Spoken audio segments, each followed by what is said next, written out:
এখন কারো সাথে আর তেমন কথা বলতে ইচ্ছে করে না। ইচ্ছে হয় না কাউকে ফোন করে কয়েক মিনিট কথা বলি। এমনকি কেউ কল করলেও কল ব্যাক করতে মনে থাকে না। মেসেজের রিপ্লাই করতেও ইচ্ছে করে না।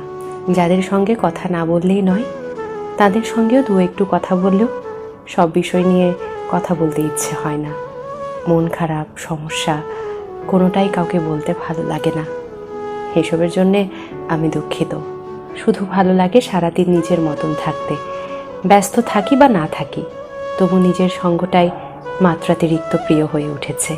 যেই সঙ্গীহীনতায় একটা সময় আমার মন খারাপ হতো, মনে হতো আমিই যেন দুনিয়ার সবচেয়ে একলা অসহায় মানুষ। সেই খারাপ লাগা, সে একাকিত্ব আজ যেন সব থেকে বেশি প্রিয় হয়ে উঠেছে। এখন অমুক বন্ধু খোঁজ না নিলেও আর খারাপ লাগে না। কেউ ভুল বুঝলেও নিজেকে আর প্রমাণ করতে ভালো লাগে না। যারা আমার উপর অভিমান রাখেন কিংবা ভুল বোঝেন, আমি দুঃখিত। আমি নিজের ইচ্ছের বিরুদ্ধে কারোর সাথে কথা বা সম্পর্ক কোনোটাই আপাতত রাখতে পারছি না। আর যারা উইথাউট কনভারসেশন আমাকে বোঝেন, আমাকে চেনেন, আমার মানসিক অবস্থা দু একটু কথা শুনে বুঝে ফেলেন, নিজেদের বাউন্ডারি এবং প্রাইভেসি দুটোই বোঝেন, আপনাদের প্রতি আমার কৃতজ্ঞতা।